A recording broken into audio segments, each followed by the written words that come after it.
ফারুকী ভাইয়ের থেকে তো আপনি হলে যে উপদেষ্টা হওয়ার উপযুক্ত হওয়ার যোগ্য। আসলে আপনারা গত কয়েকদিন ধরে যা দেখতেছেন এটাই সত্যি। বিভিন্ন জায়গায় আমার কথা তো দেখছেন যে বিভিন্ন রকম ফেসবুকে আপনারা পোস্ট করতেছে যে হিরো আলমকে উপদেষ্টা হিসেবে দেখতে চায়, অনেকেই দেখতেছেন। তারপরে মনে করেন দেখেছেন আপনারা, মনে করেন হলো যে আমাকে আমার মেসেঞ্জার ফেসবুক আপনি চেক করে দেখেন, বিভিন্ন লোক আমাকে মেসেজ করতেছে, ফোন দিতেছে যে হিরো আলম ভাই, যে ফারুকী ভাইয়ের থেকে তো আপনি হলে যে উপদেষ্টা হওয়ার উপযুক্ত হওয়ার যোগ্য। আমি কোনো কেমন করে করতে, আপনি তো হলে যে নির্বাচনের মাঠে কাজ করছেন, তারপরে ছাত্র আন্দোলনের সাথে ছিলেন, যেখানে অন্যায় অত্যাচার আপনি ছিলেন, যেখানে প্রতিবাদ করছেন, আপনি কয়বার চারবার জাতীয় সংসদ নির্বাচন করেছেন।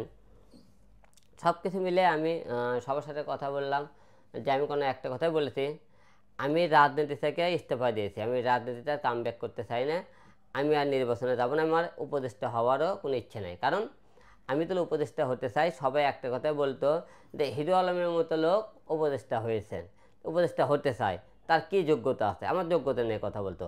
আমার যোগ্যতা নেই কি? আমার লেখাপড়া নেই, আমি দেখতে সুন্দর নাই। এই দুইটা যোগ্যতা বাদ দিয়ে আর যে কটা যোগ্যতা দরকার হিরো আলম সব পড়ে আছে। আমি আমার নিজের যোগ্যতার কথা বলতেছি। হিরো আলম চারবার জাতীয় সংসদ নির্বাচন করছে। হিরো আলম রাজনীতির মধ্যে কথা বলতে পারে, যেখানে অন্যায় অত্যাচার সেখানে হিরো আলম ঝাঁপে পড়ে, যেখানে দুর্যোগ সেখানে হিরো আলম মানুষের পাশে দাঁড়ায়।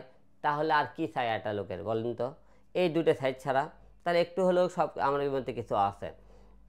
এই জন্যে আমি, আর আমাকে বিভিন্ন জেলা থেকে যে ফোন করেছে, আপনারা বিশ্বাস না করলে আপনি আমার ফোনটা নিয়ে 1 ঘন্টা রাখবেন যে কে কে আপনারা ফোনটা দেয়, কে কী মেসেজ করে, আর বিভিন্ন লোকে আমাকে ছবি দিয়ে আমরা কী কী পোস্ট করতেছে। আপনারা যারা সোশ্যাল মিডিয়াতে আছেন তারা চোখ তো অবশ্যই পড়তেছে যে হিরো আলম উপদেষ্টা হিসেবে আমরা দেখতে চাই। সবাই কিন্তু একই কথাই লিখতেছে। জনগণই কিন্তু একজনক এমপি করতে পারে, জনগণই কিন্তু একজনক মন্ত্রী করতে পারে, জনগণই আবার নামানতেও পারে কাউকে। আমি হিরো আলম আজকে এতদূর জনগণের মনে করেন ভোটে, জনগণের ভালোবাসায় আমার এই জায়গার পিছনে কোনো এমপি মন্ত্রীর সাপোর্ট নেই। তাই আমি জনগণের কথাই মূল্যায়ন করব। কারণ আমি বিভিন্ন প্রতিনিধির লোক মনে করেন এমপি মন্ত্রীর মামা খালুর জোরে একটা জায়গা তৈরি করছে, টাকার জোরে মনে করেন আমাকে কোনো কেউ এই জোরটা দেখায়নি, কোনোদিন ওই জায়গাটাও তৈরি করে দেয়নি। তাই আমি জনগণের কথাই মূল্যায়ন করবো বেশি। জনগণ আমাকে বলছে আপনাকে দেখতে চাই, জনগণ বলছে, আমি জনগণের কথাই বলেছি, মানুষের কথা বলিনি। আর কোনো এমপি মন্ত্রী থেকে আমার ফোন আসেনি, কোনো উপর মহল থেকেও ফোন আসেনি। আমার ফোন এসেছে বিভিন্ন ব্যবসায়িক মহল থেকে, বিভিন্ন যারা রাজনীতির সাথে জড়িত আছে, এগুলো লোকজন যারা ভক্ত আমার, তারা এসব আমাকে ফোন দিয়েছে।